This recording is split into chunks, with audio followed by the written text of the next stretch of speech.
বাংলাদেশের ঐতিহ্যবাহী জেলা রংপুর। এই জেলার অন্তর্গত পীরগঞ্জ, যে পীরগঞ্জ নানা কারণে মানুষের হৃদয়ে জায়গা দখল করে আছে।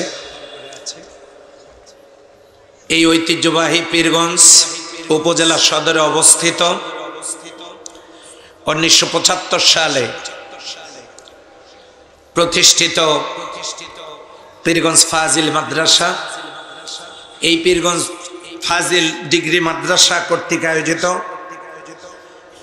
মাদ্রাসা সংলগ্ন কেন্দ্রীয় শহীদ মিনার মাঠে আয়োজিত আজকের এই তাফসীরুল কোরআন মাহফিলের সুযোগ্য সম্মানিত সভাপতি ওস্তাজুল উলামা, ওস্তাজুল মুকাররম, পীরগঞ্জ ফাজিল ডিগ্রি মাদ্রাসার সম্মানিত প্রিন্সিপাল মোহতারাম হযরত মাওলানা মুখলিসুর রহমান সাহেব হাফিজাহুল্লাহ, বারাকাল্লাহু ফি হায়াতি, বলেন আল্লাহুম্মা আমিন। আজকের মাহফিলের অনারেবল চিফ গেস্ট, সম্মানিত প্রধান অতিথি, ছাত্র জীবন থেকে আমাদের একই সাথে পথ চলা, আমরা কারমাইকেল ইউনিভার্সিটি কলেজে একই সাথে সেখানে ছিলাম। আমার শ্রদ্ধেয় ভাই, রংপুর জেলা বিএনপির সুযোগ্য আহ্বায়ক জনাব মোহাম্মদ সাইফুল ইসলাম সাহেব, আজকের এই মাহফিলের সম্মানিত প্রধান মেহমান, মুক্তিকামী মানুষের প্রিয় ঠিকানা, মজলুম জনতার বিশ্বস্ত আশ্রয়স্থল,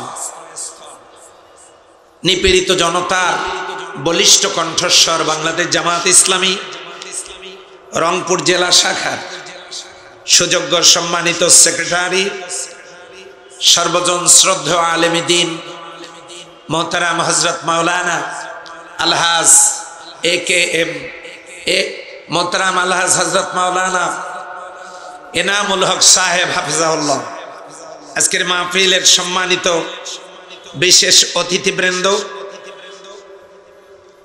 বাংলাদেশ জামাত ইসলামী পীরগঞ্জ উপজেলা শাখার সাবেক আমির জনাব অধ্যাপক মাওলানা AKM ইদ্রিস আলী সাহেব, বর্তমান আমির জনাব অধ্যাপক মাওলানা মিজানুর রহমান সাহেব, আজকের এই মাহফিলের সম্মানিত দ্বিতীয় আলোচক, তরুণ প্রজন্মের রাহবার, বিশিষ্ট ইসলামী চিন্তাবিদ, অত্র মাদ্রাসার আরবি বিভাগের সম্মানিত প্রভাষক জনাব মুফতি শরীফুল ইসলাম আশরাফি, এ মাহফিলের সম্মানিত আমন্ত্রিত অতিথিবৃন্দ, মাহফিলের সম্মানিত সঞ্চালক হযরত মাওলানা মাসুম বিল্লাহ সিদ্দিকী, মাসুম বিল্লাহ, হযরত মাওলানা আবু সুফিয়ান, হযরত মাওলানা মনসুর আলী সাহেব, এখানে উপস্থিত সকল আম্বিয়াদের যোগ্য উত্তরসূরি নায়েবে রাসূল হযরত উলামা ইকরাম,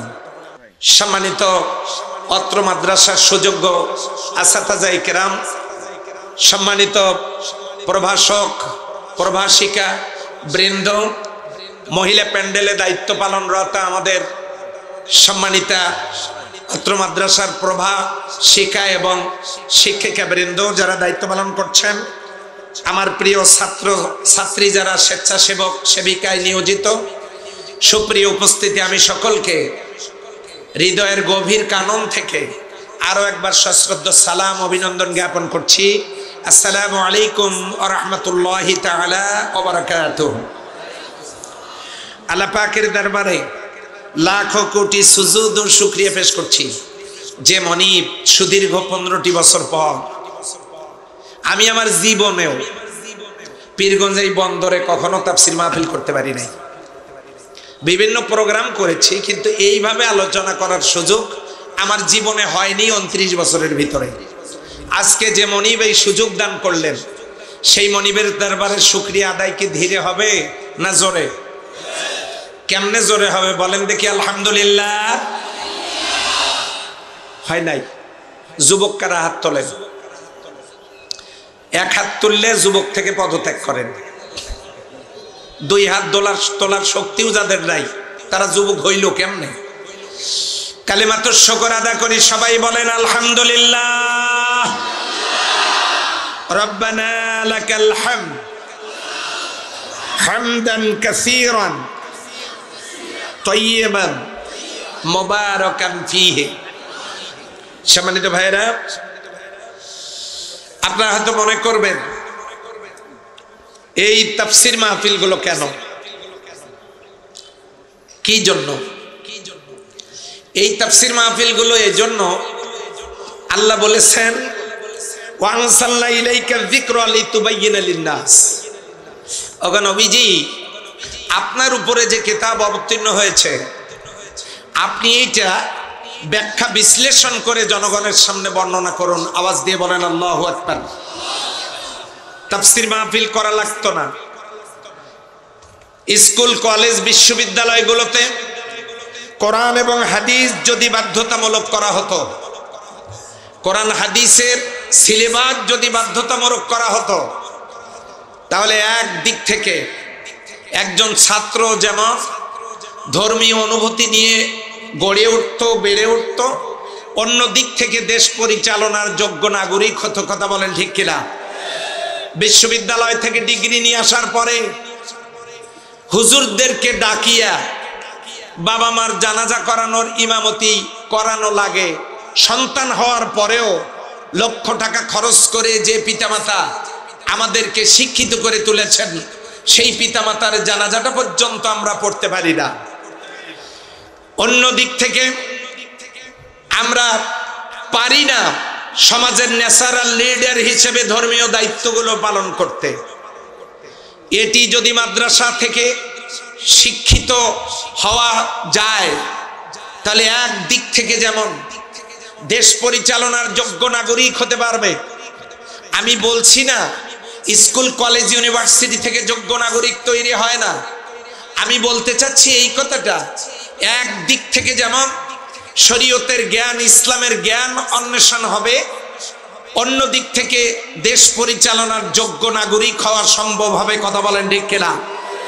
কিন্তু দুঃখজনক হলেও সত্য, সারা বাংলাদেশে একটি ইবতেদায়ী মাদ্রাসাকেও সরকারিকরণ করা হয় নাই। নার্সারিগুলো ধ্বংস করে দেয়া হয়েছে, দিয়ে মাদ্রাসাগুলোতে ব্যাপক ছাত্র উপস্থিতির কল্পনা করা হচ্ছে। সরকারি প্রাইমারি স্কুলের উন্নয়ন হোক, এটা আমি চাই, আমরা চাই, 100 বার চাই।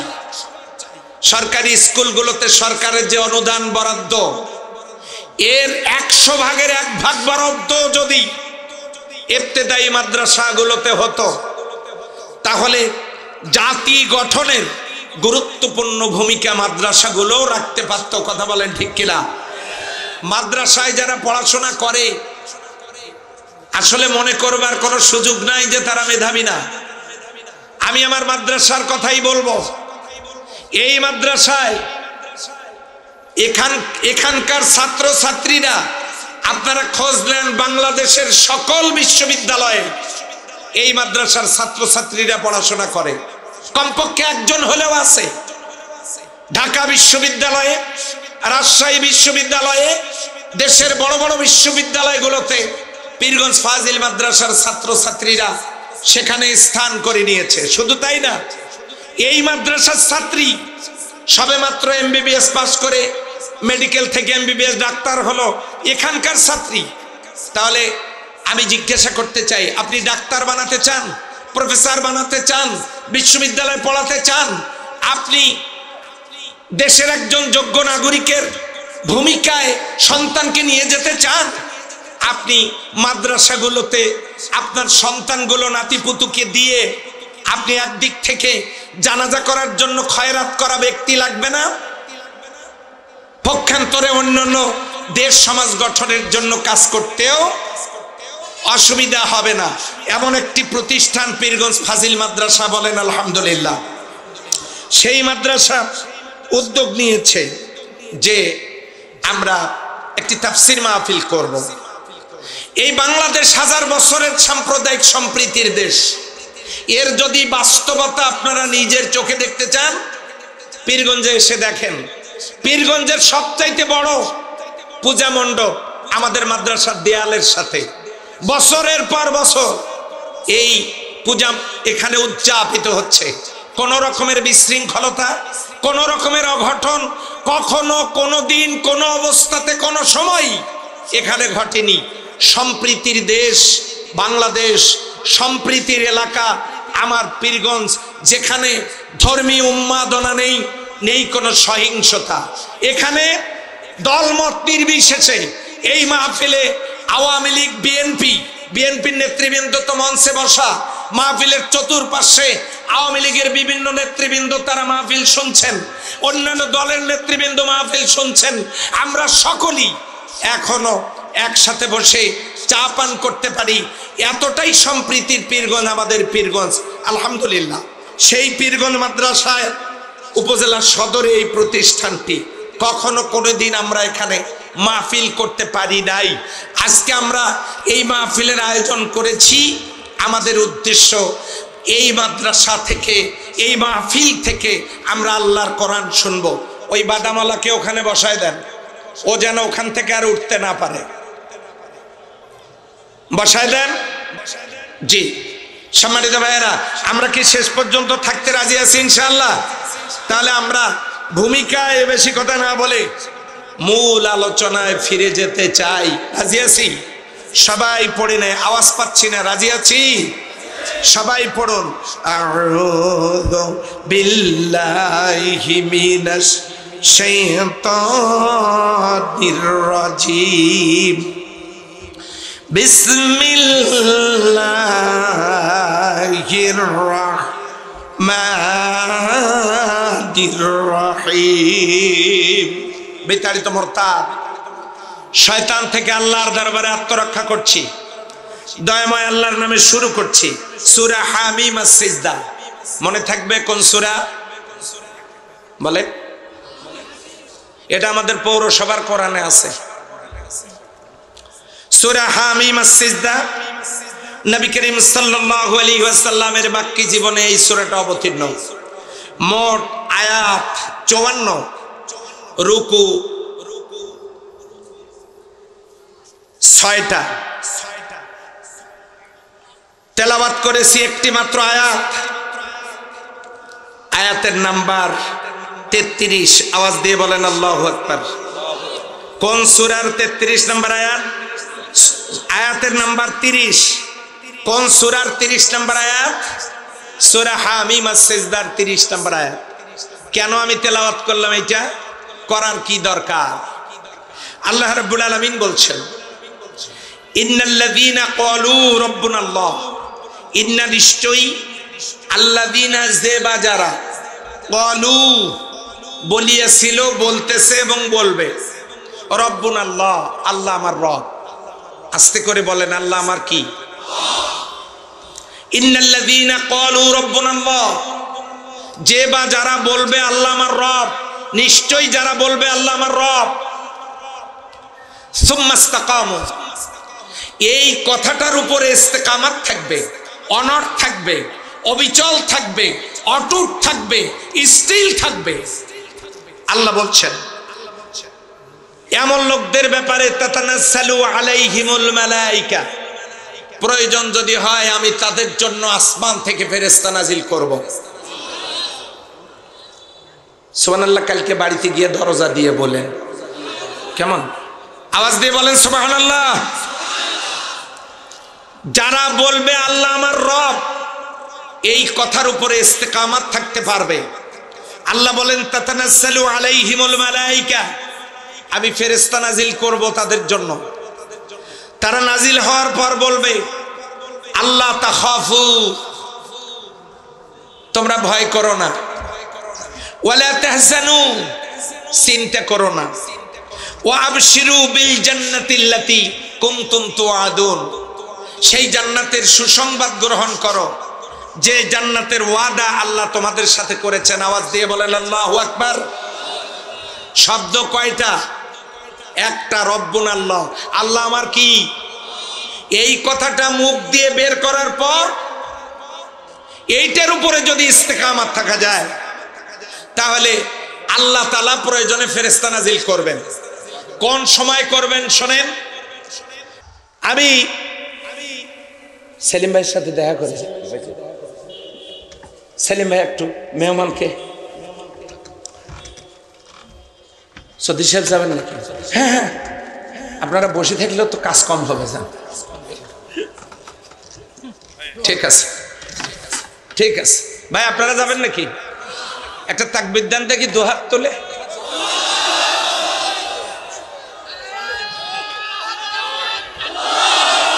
থামেন থামেন। আবু সাইদের এলাকার তাকবীরের যদি এই আওয়াজ হয় তাহলে আমি বাইরে গিয়ে কি বলবো? আমি বলি সেইটার সাথে বলেন নারে তাকবীর। আলহামদুলিল্লাহ।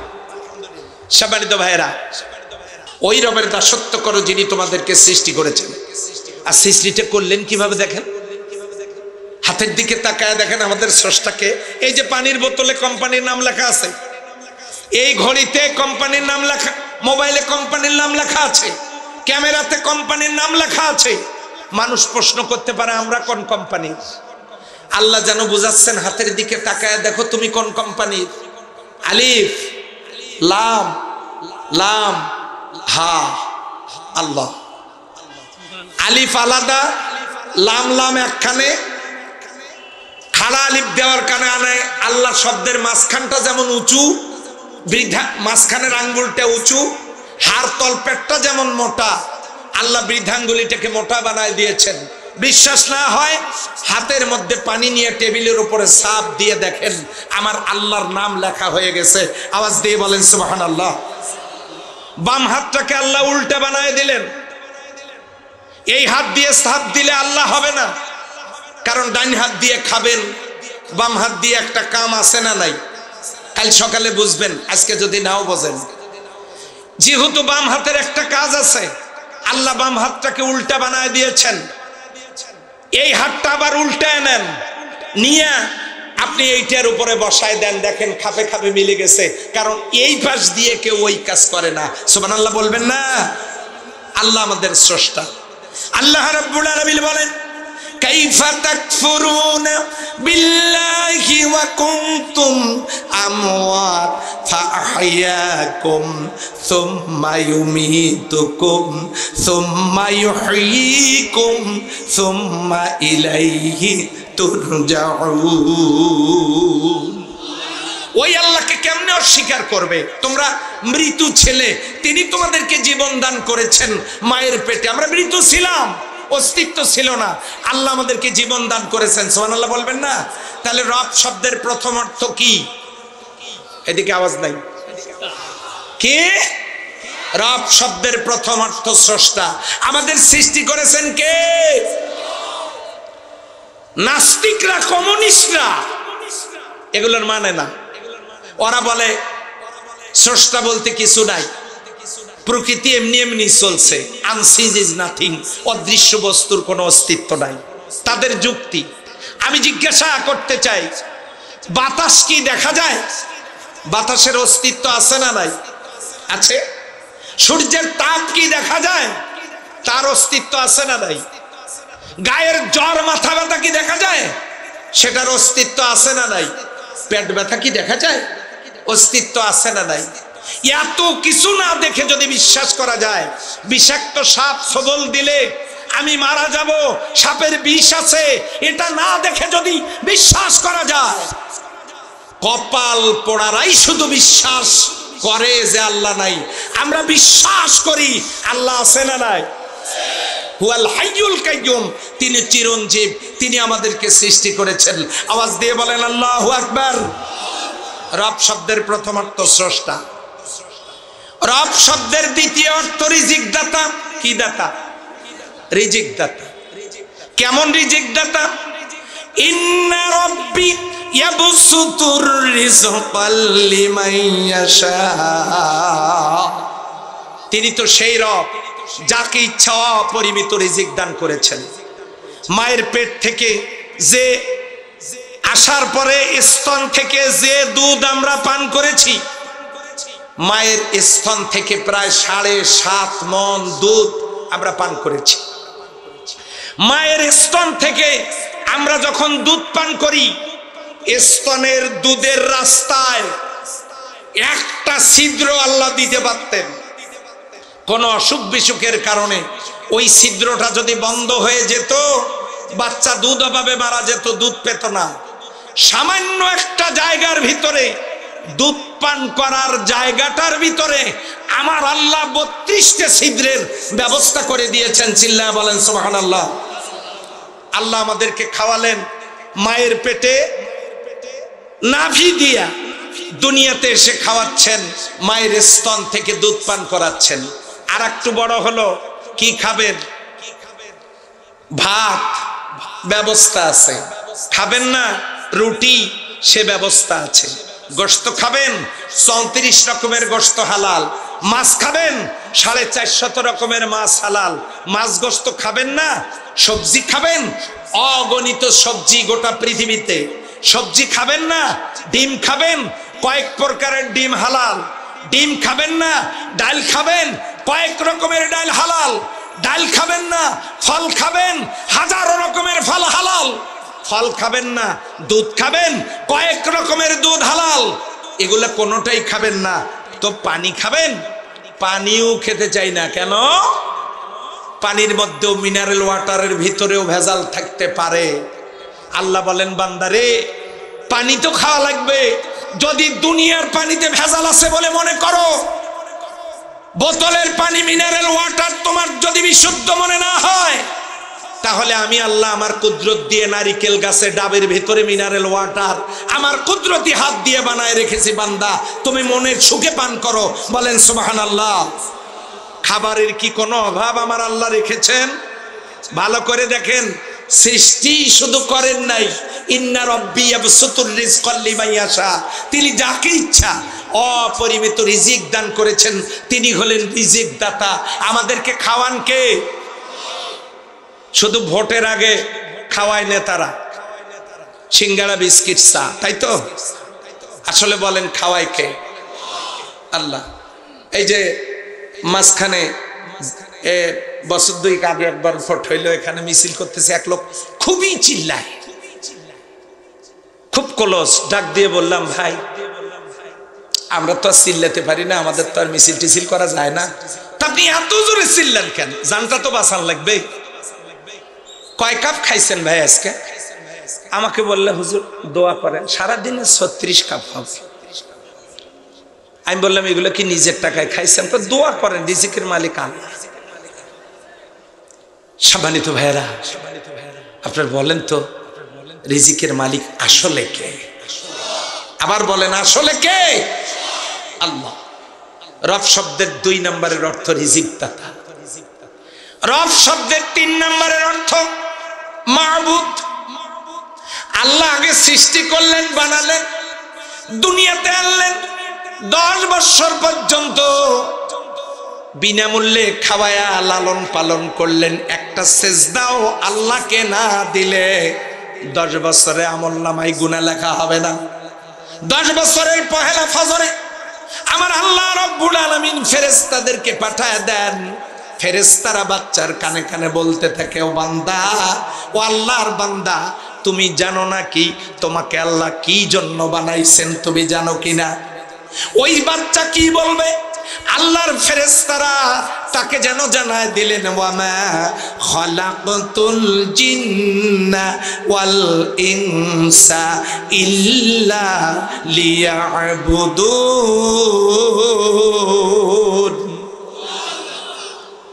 শুধুমাত্র কেবলমাত্র জিন আর ইনসানকে আল্লাহ তৈরি করেছেন তার দাসত্ব করার জন্য, গোলামি করার জন্য। এজন্যই আল্লাহ তৈরি করেছেন, সৃষ্টি করেছেন। সম্মানিত ভাইয়েরা, কষ্ট হচ্ছে নাকি আপনাদের? তাহলে আপনারা এই দিকে একটু মনোযোগ দেন। দেখি মনে আছে কিনা রব শব্দের প্রথম অর্থ কি, 2 নম্বরের অর্থ কি, 3 নম্বরের অর্থ মাবুদ, 3 নম্বরের অর্থ কি? গোলামি করব কার? যদি আল্লাহরই গোলামি করতে হয়, এখন প্রশ্ন আসবে, এই গোলামি করে কি লাভ? সূরা কুরাইশের মধ্যে আল্লাহ জানাই দিলেন, ফালিয়াবুদু রাব্ব হাযাল বাইত, তারা যদি ওই কাবার মালিকের গোলামি করে। কাবার মালিক আওয়াজ দিয়ে বলেন কে? মসজিদের মালিক কে? ফালিয়াবুদু রাব্ব হাযাল বাইত, তারা যদি এই কাবার মালিকের গোলামি করে, তাহলে আমি আল্লাহ তাদের জন্য নগদ পুরস্কার দেব 2টা। জোরে বলেন কয়টা? আর একবার, 2টা নগদ পুরস্কার। নাম্বার 1, আল্লাযী আত'আমাহুম মিন জু, ক্ষুধা লাগলে খাওয়াবো। তোমাদের রুজি রিজেক, চাকরি বাকরি, ব্যবসা বাণিজ্য, টাকা পয়সা, কোনো কিছুর অভাব আমি রাখবো না। ক্ষুধা লাগলে সুখের খাবারের ব্যবস্থা আমি তোমাদের জন্য করব। 2 নম্বরের পুরস্কার, ওয়া আমানাকুম মিন খাউফ, বিপদ আপদ মুসিবতে আমি আল্লাহ তোমাদেরকে প্রয়োজনে ফেরেশতা নাজিল করে সাহায্য করব। ইব্রাহিম আলাইহিস সালাম অগ্নিকুণ্ডে, জিবরিল আমিন এসে বলেন, কি গো নবী, এই যে আপনি আগুনের ভিতরে, একটু পরে তো সব শেষ হয়ে যাবে, তো সাহায্য লাগলে বলেন। ইব্রাহিম আলাইহিস সালাম বললেন, আমি তোমার কাছে সাহায্য চাইবো কেন? আমার আল্লাহ আমাকে খলিল বানিয়েছেন, আমার আল্লাহ আমাকে বন্ধুত্বের স্বীকৃতি দিয়েছেন, তিনি কি জানেন না আমি কোথায়? আমি তোমার কাছে সাহায্য চাইবো কেন?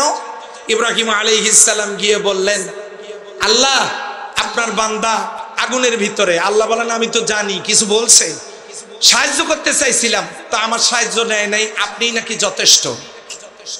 আল্লাহ তাআলা বললেন যে তাই, যে হ্যাঁ। সঙ্গে সঙ্গে, ইয়া নারু কুনি বারদাম ওয়া সালামান আলা ইব্রাহিম, হে আগুন তুমি ইব্রাহিমের জন্য আরামদায়ক হয়ে যাও। জোরে বলেন সুবহানাল্লাহ। সাহায্য করেছেন কে? এই যে ইউসুফ আলাইহিস সালাম, জুলাইখা যখন প্রেম নিবেদন করার জন্য অন্দরমহলে নিয়ে গেল 10টা দরজা বন্ধ করে, ইউসুফ জুলাইখা যখন ষড়যন্ত্র করে খাস কামরা বেডরুমে নিয়ে গেল, আল্লাহর নবী ইউসুফ আলাইহিস সালামকে দরজাগুলো বন্ধ করে নিজের ঘরে একেবারে বেডরুমে নিয়ে গিয়ে বলতেছে, এ পর্যন্ত আনার কারণ হলো তোমাকে আমার ভীষণ ভালো লাগে, আই লাভ ইউ। তোমার সাথে প্রেম নিবেদন করার জন্য তোমাকে ডেকে এনেছি, রাজি থাকলে একসাপো। তার মানে তুমি যদি রাজি হও তাহলে আমি প্রস্তুত, তোমার সাথে আমি অন্তরঙ্গতায় মিশব। ইউসুফ আলাইহিস সালাম চক্ষু নিম্নগামী করে বললেন, ইন্নী আখাফুল্লাহ, আমি আল্লাহকে ভয় করি। জিবরিল আমিন এসে কানে কানে জানাই দিলেন, আল্লাহ আপনার পরীক্ষা নিচ্ছিলেন।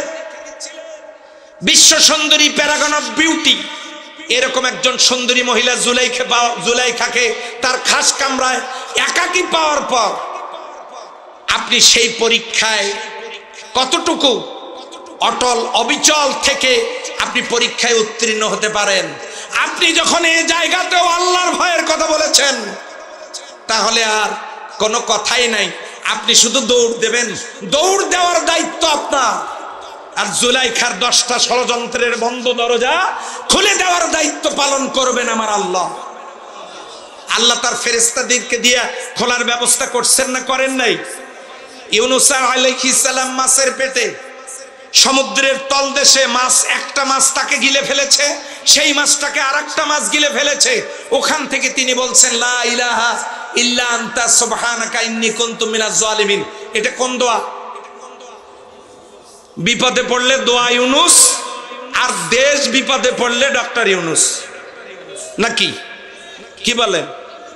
দোয়া ইউনূস। ইউনূস আলাইহিস সালাম বলতেছেন, লা ইলাহা ইল্লা আনতা সুবহানাকা ইন্নী কুনতু মিনাজ জালিমিন। আল্লাহ ডাক দিয়ে বলেন, ওগো নবী ইউনূস, তোমার এই ডাক কে শোনে?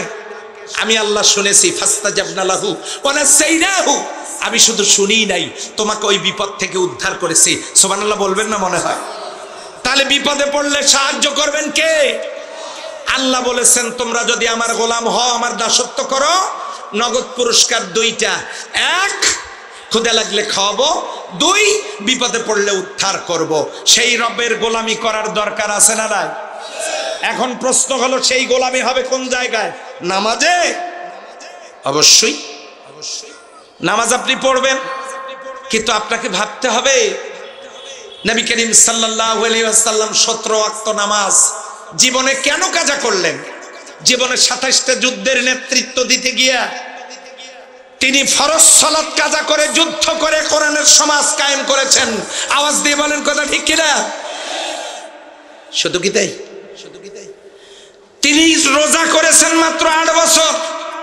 সেই 8 বছর রোজা করতে গিয়ে বদরের যুদ্ধের দিনে 17ই রমজান দিনের বেলা পানি পান করে সাহাবীদেরকে পানি পান করায়া বদরের যুদ্ধ করে ফরজ রোজা ছেড়ে দিয়া যুদ্ধে জয়লাভ করে কোরআনের সমাজ কায়েমের কাজ করেছেন। শুধু কি তাই? 8ম হিজরিতে 10,000 সাহাবীকে নিয়ে কাফনের কাপড় পরে মিছিল করে তিনি মক্কা বিজয় করেছেন। 18ই রমজান রোজা কাজা করে মক্কা বিজয় করেছেন। আপনি সালাত আদায় করবেন, করেন। নবীজি ফরজ সালাত ছেড়ে দিলেন কেন? আপনাকে ভাবতে হবে কোন কাজের জন্য। বিশ্বনবী সাল্লাল্লাহু আলাইহি সাল্লাম 8 বছর রোজা করেছেন, 2 বার ফরজ রোজা ছেড়ে দিলেন কেন? কোন কাজের জন্য? আপনাকে ভাবতে হবে। রাসূল সাল্লাল্লাহু আলাইহি সাল্লাম পোশাক খুলে কাফনের কাপড় পরে মিছিল করেছেন কেন? আপনাকে ভাবতে হবে। এরপর আমরা সালাত আদায় করি কিবলা মুখ হইয়া, বলেন তো ঠিক কিনা? রাসূলুল্লাহ সাল্লাল্লাহু আলাইহি সাল্লাম মক্কা থেকে হিজরত করে যখন মদিনায় গেলেন, তিনি ওখানে গিয়ে দেখেন আউস, খাজরাজ, বনি কাইনুকা 3টি ইহুদি গোত্র, বড় বড় জোট, বড় বড় রাজনৈতিক দল। তাদের সাথে গিয়া রাসূলুল্লাহ সাল্লাল্লাহু আলাইহি সাল্লামের ক্ষুদ্র ইসলামী দল, সেখানে গিয়া 4টে ইহুদি গোত্রের সাথে রাসূল সাল্লাল্লাহু আলাইহি সাল্লামের ইসলামী দল, এই 4টে দল একখানে হয়ে মদিনায় সন্ধি করলেন। সন্ধি করে ইহুদিদেরকে বললেন, আপনারাও কি উপাসনা করেন? যে আমরা করি। কিবলা কোনটা? বাইতুল মাকদাস, উত্তরের দিকে। রাসূলুল্লাহ সাল্লাল্লাহু আলাইহি সাল্লাম বললেন, ওটা আমাদেরও কিবলা। সুবহানাল্লাহ বলবেন না? আমাদের কিবলা বাইতুল্লাহ। রাসূল সাল্লাল্লাহু আলাইহি সাল্লাম বাইতুল্লাহর দিকে মুখ করে সালাত আদায় করতেন, কিন্তু মদিনায় গিয়ে কিবলা তিনি উল্টালেন। উল্টায় উত্তরের দিকে মুখ করে নামাজ পড়তেছেন। দক্ষিণে বাইতুল্লাহ, উত্তরে বাইতুল মাকদাস, ওই দিকে মুখ করে সালাত আদায় করছেন 17 মাস। 17 মাস পর এক সাহাবীর বাড়িতে দুপুরে দাওয়াত খাওয়ার পর জোহরের সালাত আদায় করতেছেন মসজিদে। নামাজ 2 রাকাত উত্তরের দিকে মুখ করে পড়েছেন। পড়ার পর উনি আকাশের দিকে তাকালেন। জিবরিল আমিন এসে সাথে সাথে জানাই দিলেন, কাদ নারা তাকাল্লুবা ফি ওয়াজহিকাস সামা। আপনি এই যে বারবার আকাশের দিকে যে তাকাচ্ছেন, এটা আল্লাহ লক্ষ্য করেছেন। কি জন্য আপনি তাকাচ্ছেন সেটা আল্লাহ জানেন এবং আমাকে পাঠিয়ে দিয়েছেন। রাসূলুল্লাহ সাল্লাল্লাহু আলাইহি সাল্লামকে জানানো হলো, আপনার মনের মধ্যে ব্যথা, আপনি বাইতুল মুকাদ্দাসের বাইতুল্লাহর দিকে মুখ করে সালাত আদায় করতেন। এখন আপনাকে 17 মাস পর্যন্ত আপনি বাইতুল মাকদাসের দিকে মুখ করে সালাত আদায় করতেছেন, আপনি কিবলার দিকে মুখ করতে পারতেছেন না। ইহুদিদের সাথে জোট গঠন করার কারণে আপনি পারতেছেন না। ইয়া রাসূলুল্লাহ সাল্লাল্লাহু আলাইহি সাল্লাম, আল্লাহ আপনার হৃদয়ের কথাগুলো বুঝতে পেরে আমাকে পাঠাই দিয়ে বলেছেন, 2 রাকাত পড়েছেন উত্তরের দিকে, এবারে 2 রাকাত পড়ুন বাইতুল্লাহর দিকে মুখ করে। ওই জায়গায় একটা মসজিদ নির্মিত হয়েছে, মসজিদটার নাম মসজিদে জুল কিবলাতাইন, 2 কিবলার মসজিদ। এখানে যারা হজ করেছেন তারা সেখানে সালাত আদায় করেছেন 2 রাকাত উত্তরের দিকে, 2 রাকাত দক্ষিণের দিকে। যেইটা রাসূলুল্লাহ সাল্লাল্লাহু আলাইহি সাল্লাম দক্ষিণের দিকে বাইতুল্লাহর দিকে মুখ করে সালাত আদায় করেছেন, ঠিক সেই সময় জিবরিল আমিন এসে বলেন, সর্বনাশ, যে কি গোপন তথ্য ফাঁস। কি? আপনি বাইতুল্লাহর দিকে মুখ করে সালাত আদায় করতেছেন। মদিনার ইহুদিরা সিদ্ধান্ত নিয়েছে, ওদের কাছে সংবাদ পৌঁছে গেছে আপনার সাথে আর তারা জোট রাখবে না। আপনি এতদিন তাদের সাথে উত্তরের দিকে মুখ করে সালাত আদায় করেছেন, ওরা উপাসনা করেছে। আপনি কিবলা পরিবর্তনের কারণে আপনার সাথে আর তারা সখ্যতা রাখবে না। আল্লাহর হাবিব সাল্লাল্লাহু আলাইহি সাল্লাম বললেন, তাহলে এখন উপায়? জিবরিল আমিন বললেন, কোনো অসুবিধা নাই, এই 17 মাস ওদের সাথে মিল দিয়া আপনি যত কাজ করেছেন আল্লাহর দ্বীনের জন্য, ইসলাম এত দূরে চলে গেছে, ইসলাম এত অনন্য উচ্চতায় পৌঁছে গেছে, মদিনার 14 গোষ্ঠী ইহুদি হলেও একখানে হইলেও আর আপনাকে তারা থামাতে পারবে না। জোরে বলেন সুবহানাল্লাহ। আল্লাহ তাআলা আয়াত নাযিল করলেন, সায়াকুলু সুফাহাউ মিনান নাসি মা আল্লাহুম আন কিবলাতিহিম আল্লাতী কানু আলাইহা কুল লিল্লাহিল মাশরিকু ওয়াল মাগরিবু ইয়াহদি মান ইয়াশাউ ইলা সিরাতিম মুস্তাকিম। নির্বোধ লোকেরা বলে, এদের কি হলো, এতদিন একদিকে মুখ করে নামাজ পড়লে আজ আবার কিবলা পরিবর্তন করলো। আল্লাহ আয়াত নাযিল করে জানাই দিলেন, দ্বিতীয় পারার প্রথম আয়াত আপনারা খোঁজ করে দেখবেন। সম্মানিত ভাইরা, এখন আমার প্রশ্ন হলো, ইবাদত মানে কি? নামাজ ইবাদত, রোজা ইবাদত, হজ ইবাদত, যাকাত ইবাদত, রাজনীতি, অর্থনীতি, সমাজনীতি, পরিবার নীতি সব ইবাদত। পর্দা করা ইবাদত, পিতামাতার খেদমত করা ইবাদত। কথা বলেন ঠিক না ঠিক? জীবনের সকল নেক কাজ কার ইবাদত? রব শব্দের 3 নম্বরের অর্থ তিনি আমাদের মাবুদ। কষ্ট হলে শেষ করে দেই। সম্মানিত মা বোনেরা, ভালো করে কান লাগান। রব শব্দের 4র্থ নম্বরের অর্থ হলো আইনদাতা। কি দাতা? কি দাতা? আইনদাতা। হুজুর দলিল, আলা লাহুল খালকু ওয়াল আমর তাবারাকাল্লাহু রাব্বুল আলামিন। ওই বরকতপূর্ণ সত্তার হাতের মুঠোয় গোটা বিশ্ব চরাচরের রাজত্ব। এক শ্রেণীর লোক বলে ইসলামে রাজনীতি নাই। রাজনীতির নামে একটা সূরা আল্লাহ নাজিল করেছেন, সেটা সূরা মুলক। রাজত্বের নামে একটা সূরা নাজিল করেছেন। অনেকেই বলেন ইসলামে পাওয়ার ক্ষমতার কথা নাই। আয়াতুল কুরসি, কুরসি মানে চেয়ার, কুরসি আল্লাহ নাজিল করেছেন। আসলে কোরআন স্টাডি করা হয় না, তাই এই কথা বলেন। সম্মানিত ভাইয়েরা, এই সূর্যের আলো এটা কি শুধু মুসলমানেরা পায় নাকি সবাই পায়? অক্সিজেন শুধু কি অমুসলিমরা পায় নাকি সবাই পায়? সূর্যের আলো সবাই পায়, অক্সিজেন সবাই পায়, নাজ নিয়ামত সবাই পায়, সব পায় মানুষ আল্লাহ। সেই আল্লাহর কোরআন যদি জমিনে চালু থাকতো, সুখে শান্তিতে সবাই বসবাস করতো। বলেন সুবহানাল্লাহ। এই যে মানুষকে বোঝানো হলো, যদি ইসলাম আসে অমুসলিমরা ঝামেলায় পড়বে, এই দেশে থাকতে পারবে না। এবারের পূজার খবর নিয়ে দেখেন, সবচাইতে ভালো পূজা এবার শান্তিমতো করতে পেরেছে তারা। সারা দেশে কোথাও অসুবিধা হয় নাই। কথা বলে ঠিক কিনা? এখন ডিমের মধ্যে কুসুম যেমন নিরাপদ, মুসলিম রাষ্ট্রে অমুসলিমরা তেমনি নিরাপদ। আমরা সংখ্যালঘুদের কে সংখ্যালঘু বলি না। আমার এই দেশে যারা জন্মগ্রহণ করেছে, স্বাধীন দেশে, তারা এ দেশের সম্মানিত নাগরিক। আমরা তাদের সম্মান ইজ্জত দেই। মুসলিমরা কিভাবে অমুসলিমদের নিরাপত্তা দেয় দেখুন। আল্লাহর আইন যদি জমিনে চালু থাকে, দেখেন কি রকম হয়। সম্রাট জাহাঙ্গীর, তার কাছে এক বুড়ি মহিলা এসে নালিশ দিচ্ছে, বাদশাহ নামদার, আমার ছেলে আপনার সেনাবাহিনীতে চাকরি করে, তার সুন্দরী বধূ আমার পুত্রবধূ, সে এবং আমি একই বাড়িতে থাকি। গতকাল রাত্রে কে বা কারা আমার বাড়িতে ঢুকে আমার পুত্রবধূর সতীত্ব নষ্ট করার জন্য চেষ্টা করেছে, কিন্তু পারে নাই। আজকে আমি আপনার কাছে এসেছি, আমার পুত্রবধূর সতীত্বের হেফাজত যদি আপনি করতে না পারেন, তাহলে আমাকে অতটুকুন সময় দেন, আপনার রাজ্যের সীমানা ছেড়ে যেন আমি অন্য কোনোখানে চলে যেতে পারি। আর মনে রাখবেন, আপনারা যে আল্লাহকে মানেন, সেই কিয়ামতের দিন, শেষ বিচারের দিন, আল্লাহর কাছে আমি আপনাদেরকে ছাড়ব না যদি আমার পুত্রবধূর সতীত্ব নষ্ট হয়। সম্রাট জাহাঙ্গীর বললেন, বুড়িমা আপনার বায়োডাটা দেন। সম্রাট জাহাঙ্গীরের কাছে বুড়ি বায়োডাটা দিয়ে গেলেন। সম্রাট জাহাঙ্গীর রাত্রিবেলা ওই বুড়ির ঠিকানা অনুযায়ী বুড়ির বাড়িতে গেলেন। গিয়ে দেখেন বাড়ির বাইরে ঘোড়া দাঁড় করানো, ভিতর থেকে আওয়াজ আসছে, বাঁচাও বাঁচাও বলে আওয়াজ আসছে। সম্রাট জাহাঙ্গীর প্রাচীর টপকায়া বাড়ির ভেতরে ঢুকলেন। ঢুকে সম্রাট জাহাঙ্গীর বলতেছে, ওই মিটি মিটি আলো জ্বলছে, ভিতরে ঢুকেই বললেন, এই বুড়ি বাতি নিভাও। সঙ্গে সঙ্গে বাতি নিভানো হলো।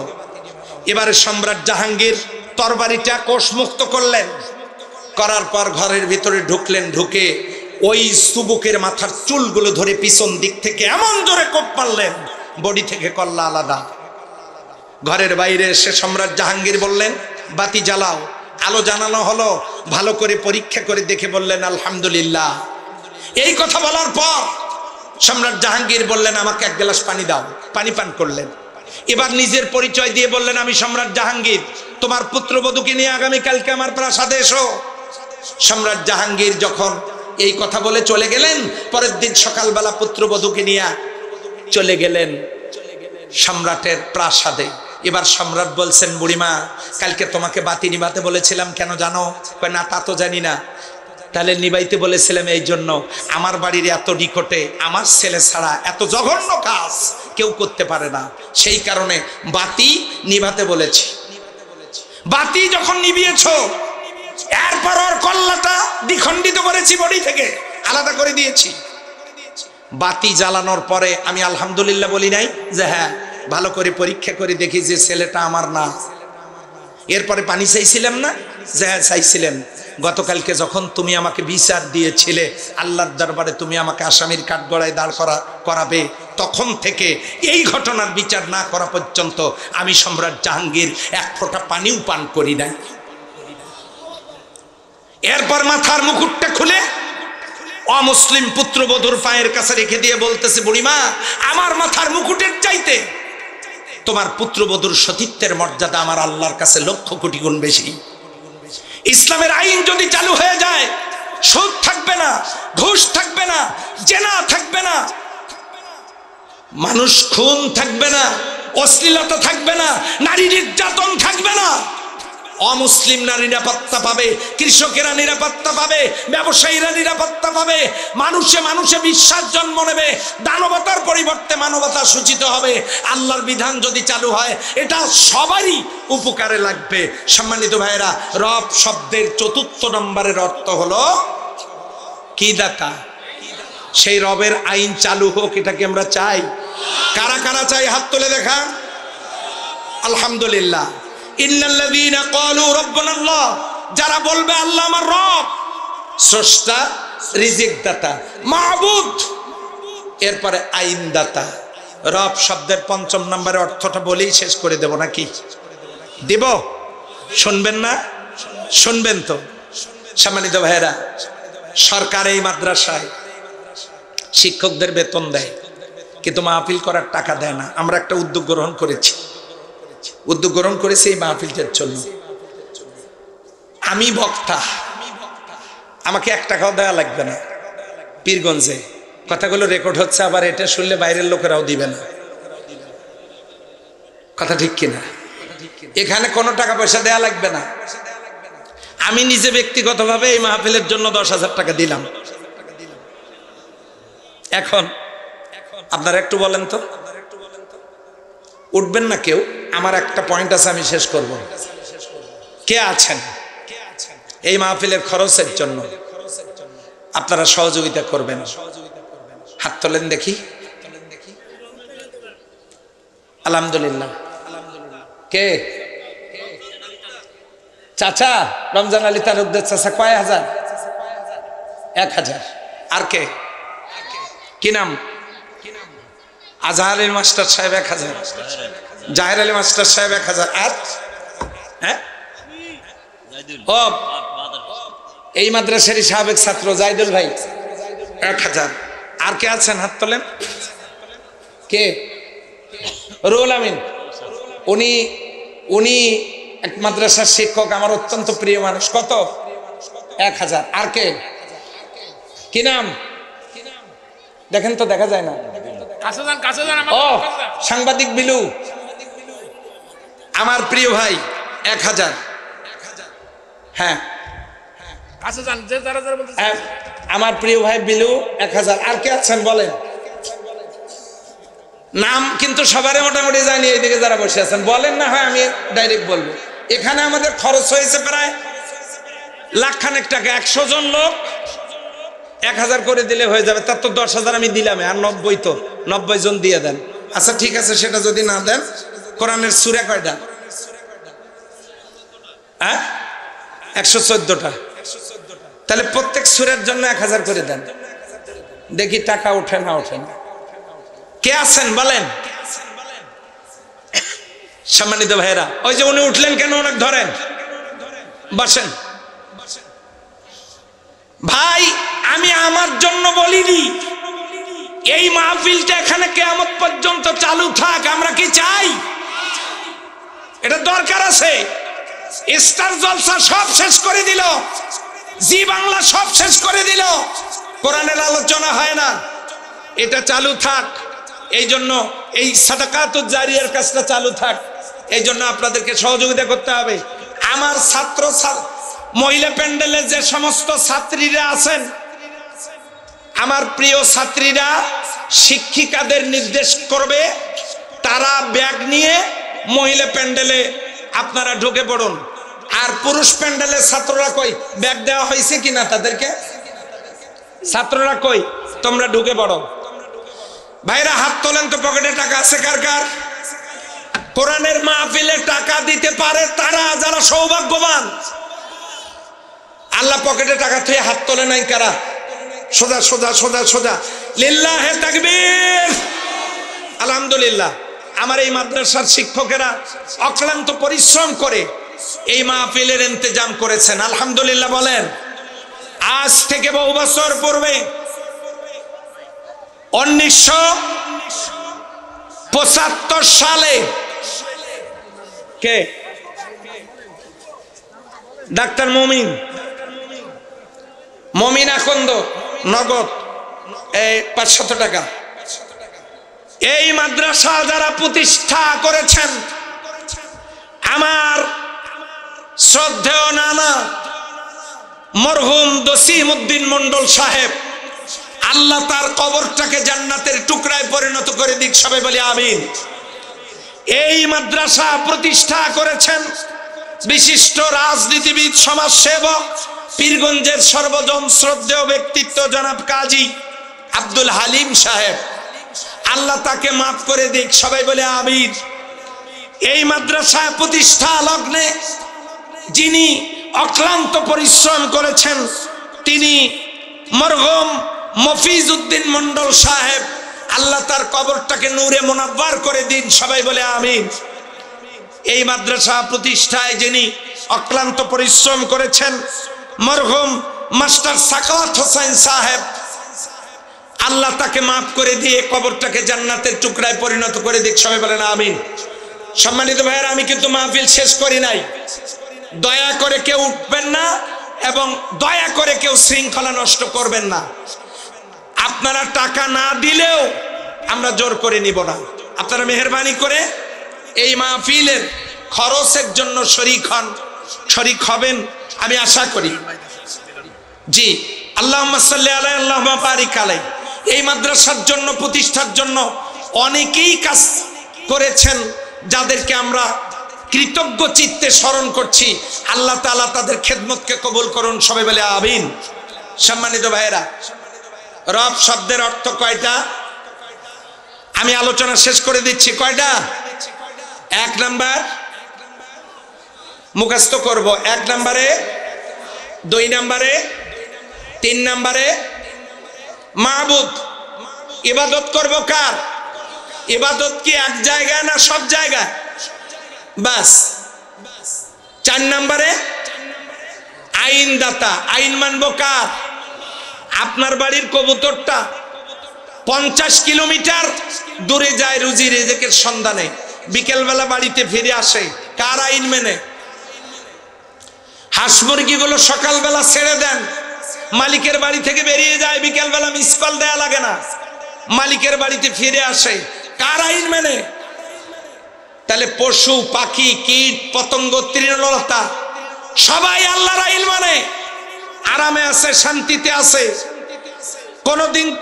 কোনদিন পশু পাখিগুলো হরতাল করে নাই, মিছিল করে নাই, আন্দোলন করে নাই, বৈষম্য বিরোধী আন্দোলন করে নাই, আরামে আছে। কার আইন মেনে? আমরাও যদি আল্লাহর আইন মানতাম, আমরাও আরামে থাকতাম, সুখে শান্তিতে থাকতাম, আমাদেরও কি ছিল না, কোনো রকমের কোনো অসুবিধা হতো না। আল্লাহর কোরআনের আইন কোরআনেই আছে, এগুলো জমিনে আনা দরকার। আমরা এই কোরআনের আইন জমিনে আসুক, এটা কি আমরা চাই? কারা কারা চাই?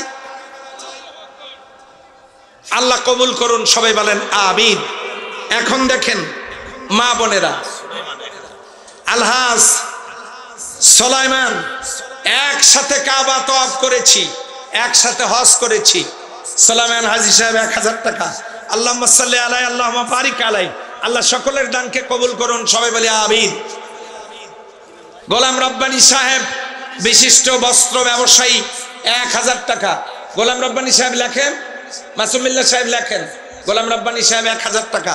আল্লাহুম্মা সাল্লি আলাই আল্লাহুম্মা বারিক আলাই। আর কেউ আছেন? দয়া করে নাম লেখান। মা বোনদের কাছ থেকে যারা দিতে চান, ওখানে আমাদের শিক্ষিকা, আমাদের মাদ্রাসার সহকারী অধ্যাপিকা, লেকচারাররা ওনারা আছেন, ওনাদেরকে আপনারা নাম লিখে দেন। ইনশাআল্লাহ আল্লাহ তাআলা আপনাদের নেক আশা পূরণ করবেন ইনশাআল্লাহ। সম্মানিত ভাই এবং বোনেরা, আমাদের নূর আলম, হ্যাঁ এই তো শোনেন, পীরগঞ্জে শ্রমিকদের যিনি সভাপতি, সুবহানাল্লাহ, থাক, কিসের সভাপতি? শ্রমিক কল্যাণ ফেডারেশনের সভাপতি নূর আলম 5000 টাকা। আলহামদুলিল্লাহ বলবেন না? আল্লাহুম্মা সাল্লি আলাই আল্লাহুম্মা বারিক আলাই। আল্লাহ দানকে কবুল করুন, সবাই বলে আমিন। বিলু ভাই দিয়ে দিয়েছেন নগদ, আলহামদুলিল্লাহ। আর কে আছেন দেওয়ার মতো? এইটুকু হলে কি খরচ মেকআপ হবে? শুধু খরচটা মেকআপ হোক, মাহফিলের জন্য দেন। এই মাইকের আওয়াজ যতদূর পর্যন্ত যাচ্ছে, কীট পতঙ্গ তৃণলতা কিয়ামতের দিন আপনার জন্য সুপারিশ করবে। দিয়ে দেন। মান জাবিল হাসানা ফালাহু আজরু আশরা আমসালিহা। যে ব্যক্তি একটা নেকির কাজ করবে, আল্লাহ তাকে 10 গুণ দেবেন। বলেন আল্লাহ, আল্লাহু আকবার। রব শব্দের অর্থ কয়টা? এবার মুখস্থ বলেন। 1 2, এদিকে মুখস্থ হয় নাই। 2 3, মাবুদ 4, আইনদাতা 5 নাম্বারটা শোনেন। 5 নাম্বারটাই হলো রব শব্দের পঞ্চম অর্থ মালিক। মালিকি ইয়াউমিদ্দিন, মালিকি ইয়াউমিদ্দিন, তিনি মালিক, যার কাছে আমাদের সবাইকে ফিরে যেতে হবে। হতে পারে আজকের রাতটাই শেষ রাত, পারে কি পারে না? বাড়িতে যাবেন, যাওয়ার পর রুমের লাইটটা জ্বালায় দিবেন, ড্রেসিং টেবিলের সামনে অথবা আয়নার সামনে নিয়ে দাঁড়াবেন। আয়নার দিকে তাকায় বলবেন, তুমি কি সেই আজকে রাত্রে মারা গেলে ফজরের পর, ফজরের আগেই তোমাকে বেডের উপরে থেকে নামানো হবে নিচে, সেলাই করা কাপড়গুলো খুলে সামান্য একটা চাদরে তোমাকে ঢেকে রাখা হবে। কাল সকালে বড়ই পাতা নিম পাতা দিয়ে পানি গরম করে তোমাকে গোসল দিয়ে রেখে আসা হবে এমন একটা ঘরে, যে ঘরটা পোকামাকড়ের ঘর, খুবই সংকীর্ণ একটা জায়গা। বিছানা নাই, বালিশ নাই, মশারি নাই, গাছতলা বাসতলা জঙ্গলের ভিতরে এই ঘরে তোমাকে রেখে আসা হবে। তোমার প্রিয়জনদের কেউ তোমার সাথে যাবে না। মাত্র 9 দিন পর তোমার মাথার চুলগুলো খুলে খুলে পড়বে, আর 9 থেকে 18 দিনের মাঝে তোমার হাড়ের উপর থেকে গোশতগুলো খুলে খুলে যাবে, তোমার পেটটা ফেটে যাবে, পচা দুর্গন্ধে কবরে তুমি একটা কঠিন ক্রান্তিকাল অতিক্রম করবে। তুমি কি সেই যেখানে যাচ্ছ আর কোনোদিন ফিরে আসতে পারবে না, আর যাচ্ছ যেখানে সকল কাজের হিসাব তোমাকে দিতে হবে।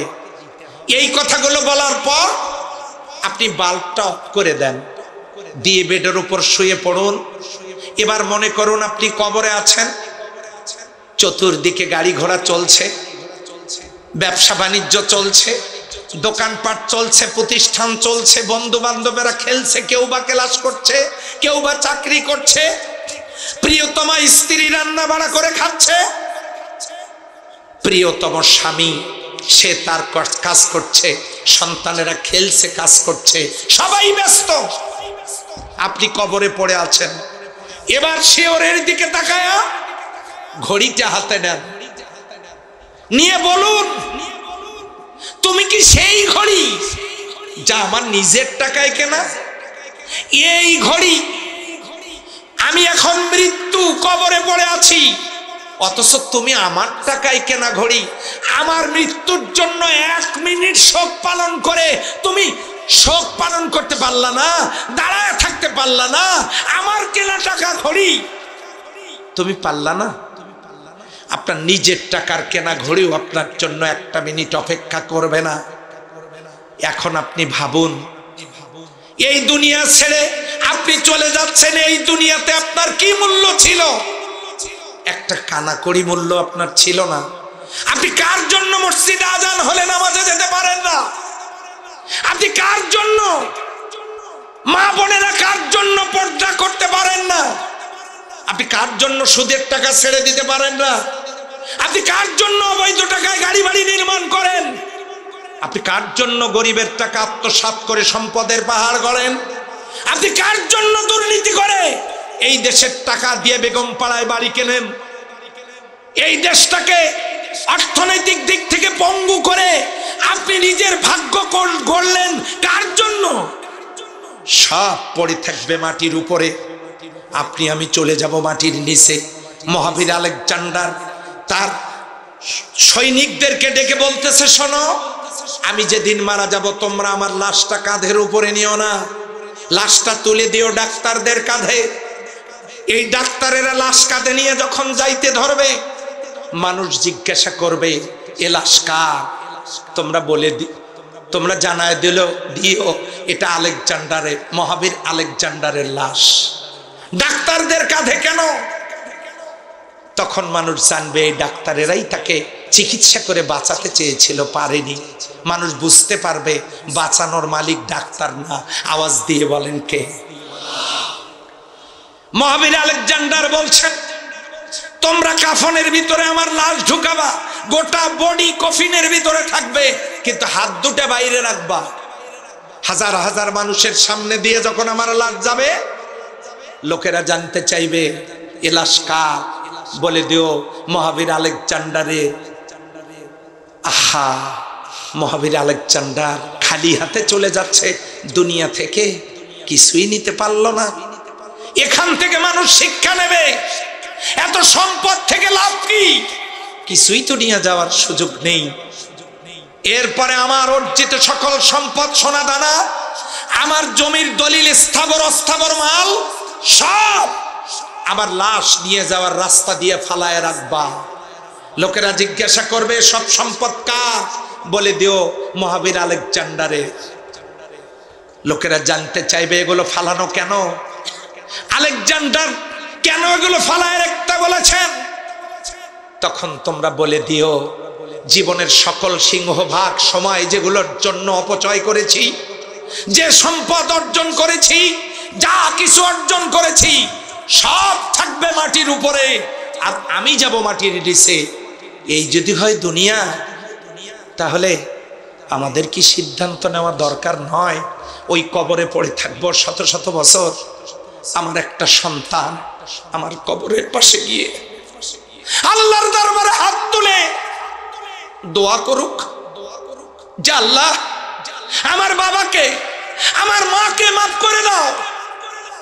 দোয়ার একটা পর্যায়ে যদি বাচ্চার চোখ দিয়ে পানিগুলো গড়ে নাকের মাঝামাঝিতে আসে, নাক বেয়ে পানি জমিতে পড়ার পূর্বেই আল্লাহ তার বাবা মাকে মাফ করে দেন। কিন্তু আমরা কি পেরেছি এমন একজন সন্তান তৈরি করতে? আমরা জেনারেল শিক্ষায় শিক্ষিত করে আমার সন্তানকে ডাক্তার, মাস্টার, ব্যারিস্টার বানানোর টার্গেটে আছি, কিন্তু আমরা আমাদের সন্তানগুলোকে আল্লাহর গোলাম বানাবার জন্য চিন্তা করি না। আমরা কি পারি না? এই মাদ্রাসা থেকে কাউকে বিমানের টিকিট দিয়ে মাহফিল করার জন্য নিয়ে যাওয়া হচ্ছে, যেখানে ছাত্র তৈরি হয়ে বাংলাদেশের বিশ্ববিদ্যালয়গুলোতে মেডিকেল কলেজ পর্যন্ত পড়ার সুযোগ পাচ্ছে, আমরা কি পারি না আমাদের একজন সন্তানকে এই মাদ্রাসায় দিতে? আমরা কি পারি না? কি বলেন, পারি না? পারি না? নিজের সন্তান নেই, আপনি নিজে অন্য কারো একজন সন্তানকে আপনি এখানে পাঠায় দেন না, যে চলো তোমাকে এমন এক জায়গায় রেখে আসবো। আমার মাদ্রাসার সম্মানিত সকল শিক্ষক শিক্ষিকা বৃন্দ, মোস্ট কোয়ালিফাইড, বিশ্ববিদ্যালয় থেকে তারা এসেছেন উচ্চতর ডিগ্রি নিয়ে, সরকারিভাবে এনটিআরসির মাধ্যমে নিয়োগকৃত সব যোগ্যতা সম্পন্ন টিচারেরা। এমন টিচার এখানে আছে যাদের ছাত্র হতে পারলে আমি নিজেকেও ধন্য মনে করতাম। সম্মানিত অধ্যক্ষ, উপাধ্যক্ষ, শিক্ষক শিক্ষিকা বৃন্দ অত্যন্ত যোগ্য।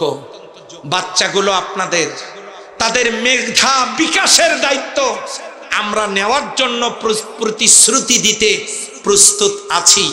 সামনেই ভর্তি শুরু হবে আমাদের এই প্রতিষ্ঠানে। আপনি আপনার সন্তানকে, ছেলেকে মেয়েকে, অথবা যদি তা না থাকে আপনার নিকটাত্মীয় কাউকে উদ্বুদ্ধ করে সন্তানগুলোকে যদি এখানে দিতে পারেন, হতে পারে তারা আলেম। এই যে আমার সামনে কোরআন, আমি তো কোরআনের অর্থ পুস্তক দেখে তাফসীর করছি না, এটা কোথা থেকে হলো? আমি তো এই মাদ্রাসারই ছাত্র, আমার ওস্তাদদের কাছ থেকেই তো আমি শিখেছি, আমরা তো এখান থেকেই শিখেছি। তাহলে আপনি কি চান না আমার আপনার একটা সন্তান ডাক্তার মিজানুর রহমান আজহারীর মতো হোক? আপনি কি চান না আপনার সন্তান মুফতি আমির হামজার মতো হোক? আপনি কি চান না আপনার সন্তান আমাদের ডক্টর, এই যে ইসলামিক স্কলার আব্দুল্লাহ জাহাঙ্গীর সাহেবের রাহিমাহুল্লাহ তার মতো হোক? আপনার আমার কি তা চাওয়ার দরকার নেই? এই দুনিয়া ছেড়ে চলে যাব। আল্লাহ বলছেন সুম্মা ইলা রাব্বিকুম মারজিউকুম ফায়ুনাব্বিউকুম বিমা কুনতুম তাখতালিফুন। যা নিয়ে আজকে আমরা হয়ে আসি উদাসীন, সেই রবের কাছে আমাদেরকে ফিরে যেতে হবে, দাঁড়াতে হবে তার সামনে। বিশ্বাস করেন, মানুষ ডেকে নিয়ে এসে, হুজুর ডেকে নিয়ে এসে দোয়া করলে কবুল হইতেও পারে, নাও হইতে পারে, কিন্তু আপনার সন্তান যদি পিতামাতার জন্য দোয়া করে অবশ্যই এই দোয়া আল্লাহর দরবারে কবুল হবে। বলেন সুবহানাল্লাহ।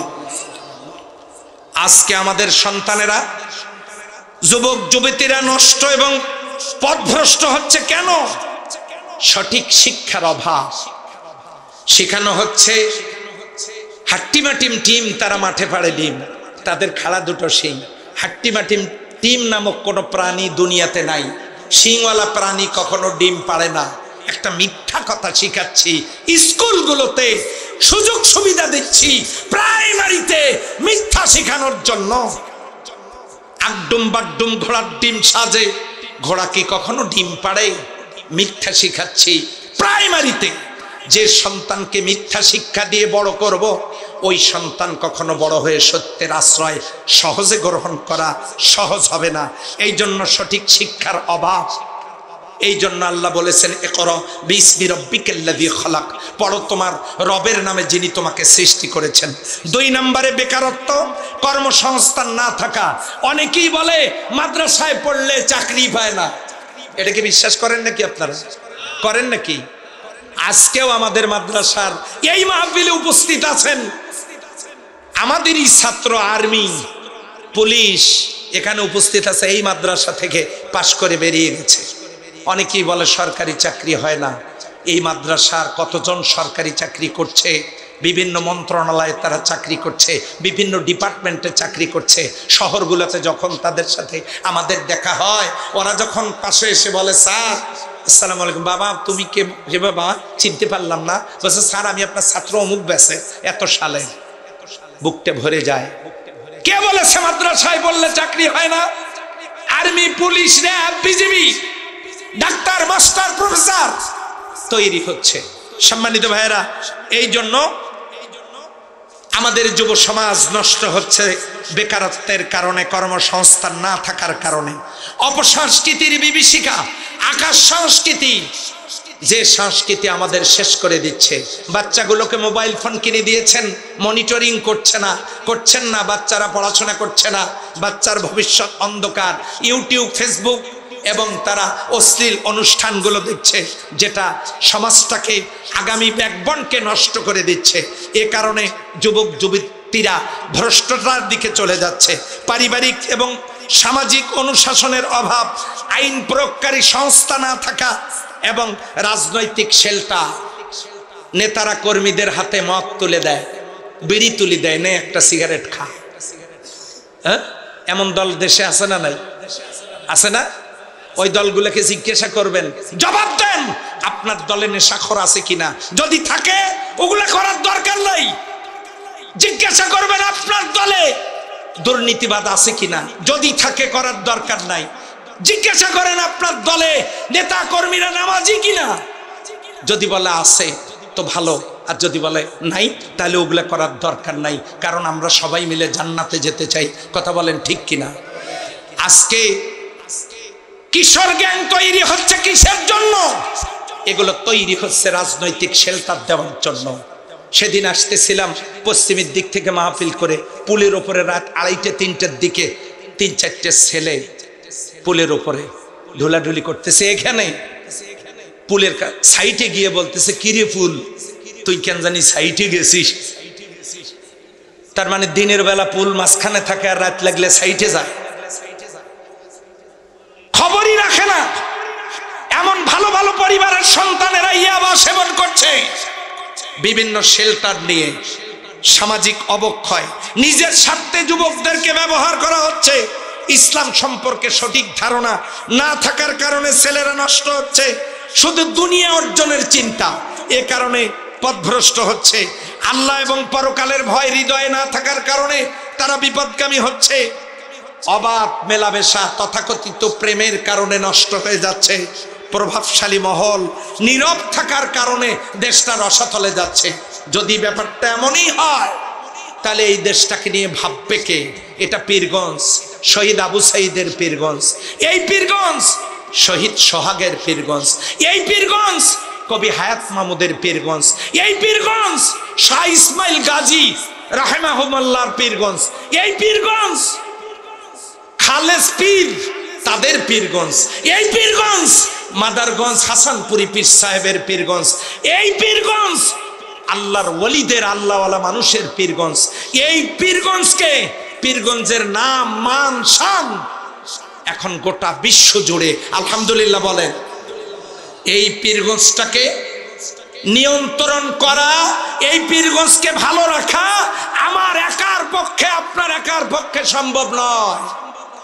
আওয়ামী লীগের ভাইয়েরা আসুন, বিএনপির ভাইয়েরা আসুন, তাবলীগের ভাইয়েরা আসুন, পীরের মুরিদের আসুন, যুবক আসুন, ছাত্রছাত্রী আসুন, মা বোনেরা আসুন, সমস্ত দলগুলো ঐক্যবদ্ধ হয়ে 5টা আঙ্গুল একত্রিত করে আমরা যদি ঝাঁটা ধরতে পারি, ঝাঁটার কাঠি যদি শক্ত হয়, পিছনের বাঁধন যদি শক্ত হয়, আর আমরা 5 আঙ্গুল দিয়ে যদি শক্ত করে ধরি, ময়লা যেমন পরিষ্কার করা সম্ভব, আমরা যদি প্রত্যেকে একটা করে শক্ত কাঠিতে পরিণত হতে পারি, আর যদি আমরা ঐক্যবদ্ধ থাকতে পারি, তাহলে এই পীরগঞ্জ থেকেই শুধু না, গোটা বাংলাদেশ থেকে সমস্ত দুর্নীতি এবং পাপের ময়লা পরিষ্কার করতে আমরা সক্ষম হব। কথা বলেন ঠিক কিনা? আমার বক্তব্য কোনো দলের বিরুদ্ধে নয়, কোনো ব্যক্তির বিরুদ্ধে নয়, গোষ্ঠীর বিরুদ্ধে নয়, কাউকে আক্রমণ করে নয়। আমার সম্পর্কে অনেক মন্তব্য সমালোচনা ছড়িয়ে আছে। আমি আমার দেশটাকে বড্ড ভালোবাসি, সত্যিই ভালোবাসি। আমার জীবনের বিনিময় হলেও আমি এই দেশের জন্য কাজ করে যাব, দেশের কল্যাণের জন্য। আমি সবাই মিলে আসুন দেশটাকে আমরা গড়ি, আগামী প্রজন্মকে আমরা গড়ি। তাহলে আমাদের করণীয় কি? এক, সন্তানগুলোকে অথবা আত্মীয় পরিচিত জনের সন্তানগুলোকে এই মাদ্রাসায় দেয়া। আর এই যে আয়াত, ইন্নাল্লাযীনা ক্বালু রাব্বুনাল্লাহ, নিশ্চয়ই যারা বলবে আল্লাহ আমার রব, আলহামদুলিল্লাহ বলেন, সুম্মা ইসতাকামু, এই কথার উপরে ইস্তেকামাত থাকবে। ইস্তেকামাতটা কি? আল্লাহ আমার স্রষ্টা, আল্লাহ আমার রিজিকদাতা, আল্লাহ আমার মাবুদ, আল্লাহ আমার আইনদাতা। আমি রবকে স্রষ্টা মানবো, রিজিকদাতা মানবো, মাবুদ মানবো, তারই গোলামি করব। 4 নম্বরে আইনদাতা আল্লাহ, আল্লাহর আইন মানবো, যেভাবে আল্লাহর আইন চালু হয় সেই কাজ করব। 5 নম্বরে তিনি মালিক, তার কাছে ফিরে যাব, যাওয়ার আগে নিজেকে সংশোধন করব। নুরানি কায়দায় বললাম। কি কায়দা? নুরানি কায়দায় বললাম। আসুন আমরা সবাই মিলে দেশ গঠনে ভূমিকা রাখবো। পীরগঞ্জ মাদ্রাসার ব্যাপারে আপনাদের কাছ থেকে টাকা চাই না, মাহফিলের খরচের জন্য দিয়েছেন আলহামদুলিল্লাহ, যা দিয়েছেন আলহামদুলিল্লাহ, আর বাকি যেটা থাকবে দেখা যাবে, অসুবিধা নেই, ওই নিয়েও চিন্তা নাই। আপনারা আল্লাহর কাছে ফিরে যাওয়ার আগে এমন সন্তান তৈরি করে যান যেগুলো কবরের পাশে দাঁড়িয়ে দোয়া করবে। আপনাদের কাছ থেকে এই মাদ্রাসার জন্য আপনাদের সহযোগিতা চাই, ছাত্র পাঠান, আমরা গড়ে তুলবো ইনশাল্লাহ। আমাদের হৃদয়ের রং তুলিতে মা বোনদের কাছে আমার অনুরোধ, আপনারা 4টা কাজ করবেন। কয়টা কাজ? 4টা। মা বোনদের 4টা কাজ। আলমারআতু ইযা সাল্লাত খামসাহা, আপনারা 5 ওয়াক্ত নামাজ পড়বেন। যখন আপনারা শরীয়ী কারণে নাপাকি হবেন তখন নামাজ পড়া লাগবে না, সেই নামাজের কাজাও আদায় করা লাগবে না। 2 ওয়াসামাত শাহরা, রমজান মাসে রোজা রাখবেন। যখন অপবিত্র হবেন রোজা রাখবেন না, তবে রোজার কাজা আদায় করা লাগবে। ওয়াহাসানাত ফারজাহা, নিজের সতীত্বের হেফাজত করবেন, পর্দা করবেন। পর্দা শুধু বাইরে আসার সময় নয়, বেগানা পুরুষ থেকে পর্দা করবেন। মনে করবেন না যে ঘরে আপনাদেরকে বন্দি করে রাখা হবে, আপনি সব করতে পারবেন হালাল কাজ পর্দার সাথে। 4 ওয়াতাত বালাহা, আপনি সৎ কাজের আনুগত্য, স্বামীর সৎ কাজের আনুগত্য করবেন, তার মানে কোরআন এবং হাদিস অনুযায়ী চলবেন। এই কাজগুলো যদি করতে পারেন মা বোনেরা, কিয়ামতের দিন আল্লাহর জান্নাতের 8টা দরজা আপনাদের জন্য খোলা থাকবে, যেটা দিয়ে খুশি আপনারা আল্লাহর জান্নাতে যেতে পারবেন। আল্লাহ যেন কবুল করেন, সবাই বলেন আমিন। আরো জোরে বলেন আমিন। সম্মানিত ভাই এবং বোনেরা, আমরা একেবারেই শেষ প্রান্তে। আমাদের টার্গেট ছিল যে আমরা 11:30টায় শেষ করব, কিন্তু এই যে আমাদের নেতৃবৃন্দ, অতিথিবৃন্দ বেশি টাইম একটু নেওয়ার কারণে আমাদের একটু সময় বেশি লাগলো। আমাদের সম্মানিত শিক্ষকবৃন্দ অনেক কষ্ট করেছেন, শিক্ষক শিক্ষিকা বৃন্দের জন্য আপনারা দোয়া করবেন। আমাদের কমিটিতে যারা আছেন তাদের জন্য দোয়া করবেন। ডিসি মহোদয় এখানকার সভাপতি, তারপরে আমাদের ইউনো মহোদয় এখানে আসছিলেন, আমাদের সম্মানিত ওসি মহোদয় তিনিও এই আমাদের প্রোগ্রামে সহযোগিতা দিয়েছেন। সব মিলে সবাই এটার সাথে রিলেটেড। আমি সকলের সুস্বাস্থ্য, দীর্ঘ হায়াত কামনা করছি। উত্তরোত্তর এই পীরগঞ্জ ফাজিল মাদ্রাসার, ডিগ্রি মাদ্রাসার আমি সাফল্য কামনা করে আমার বক্তব্য শেষ করছি। এই কথা বলে শেষ করছি। এখন সম্মানিত সভাপতি মহোদয়, আচ্ছা এখন দোয়া হবে। দাঁড়ানো ভাইরা বসে পড়ুন, সবাই পড়ুন আস্তাগফিরুল্লাহ, আস্তাগফিরুল্লাহ, আস্তাগফিরুল্লাহ, আল্লাহুম্মা আমিন। ربنا ظلمنا أنفسنا وإن لم تغفر لنا وترحمنا لنكونن من الخاسرين ربنا لا تزغ قلوبنا بعد إذ هديتنا وهب لنا من لدنك رحمة إنك أنت الوهاب। আল্লাহ তাআলা তোমার প্রিয় গোলামদেরকে নিয়ে এই গভীর রাতে তোমার শাহী দরবারে ভিক্ষুকের মতো, কাঙ্গালের মতো দুখানা হাত তুলে ধরেছি। রব্বুল আলামিন, পীরগঞ্জ ফাজিল ডিগ্রি মাদ্রাসার সম্মানিত শিক্ষক শিক্ষিকা বৃন্দ, সম্মানিত অধ্যক্ষ মহোদয়ের নির্দেশনার আলোকে অক্লান্ত পরিশ্রম করে এই মাহফিলের ইন্তেজাম করেছেন।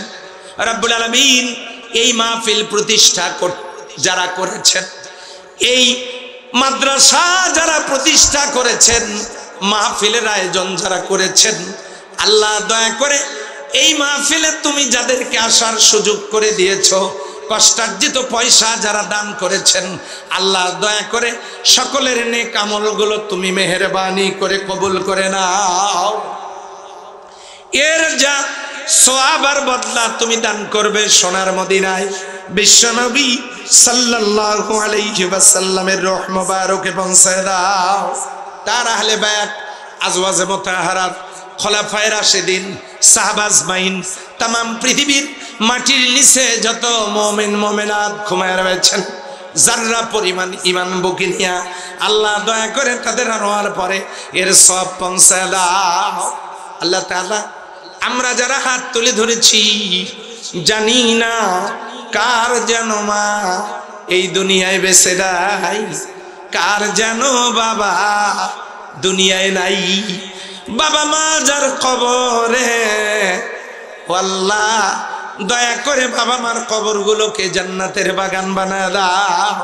রব্বির হামহুমা কামা রাব্বায়ানি সগীরা। আল্লাহ তাআলা বাবা মা যাদের বেঁচে আছে খেদমত করার তৌফিক দিয়ে দাও, তাদের নেক হায়াতে বরকত দিয়ে দাও। ও আল্লাহ আমাদের মধ্যে যারা অসুস্থ শেফায়ে কামেলা দান করে দাও। হাসপাতালের বেডে কত মানুষ কাতরাচ্ছে, আল্লাহ তাদের সুস্থতা নসিব করে দাও। পীরগঞ্জের ব্যবসায়ীদের ব্যবসায় বরকত দান করো, চাকরিজীবীদের হালাল পেশা কবুল করে নাও, বেকারদের কর্মসংস্থান দাও, ছাত্র ছাত্রীদের পরীক্ষায় কামিয়াব নসিব করে দাও। রব্বুল আলামিন পর্দার অন্তরালে যত মা বোন হাত তুলে ধরেছেন, আমার ওই মা বোনগুলো কষ্ট করে পায়ে হেঁটে হেঁটে এই মাহফিল শুনতে এসেছেন, আল্লাহ মা বোনগুলোর দিলের নেক মাকাসাদ পূরণ করে দাও। আল্লাহ এই মাহফিলটাকে তুমি দয়া করে কিয়ামত পর্যন্ত কবুল করে নাও। প্রতি বছর যাতে এই মাহফিল অত্র মাদ্রাসা আঞ্জাম দিতে পারে, আরো বড় উদ্যোগ নিয়ে আল্লাহ সেই তৌফিক তুমি দান করে দাও। রব্বুল আলামিন আমাদের সকলের দিলের নেক দরখাস্তগুলো তুমি কবুল করে নাও। আল্লাহ এই দেশটাকে তুমি কবুল করো, এই দেশের স্বাধীনতা সার্বভৌমত্বকে তুমি কিয়ামত পর্যন্ত কবুল করে নাও।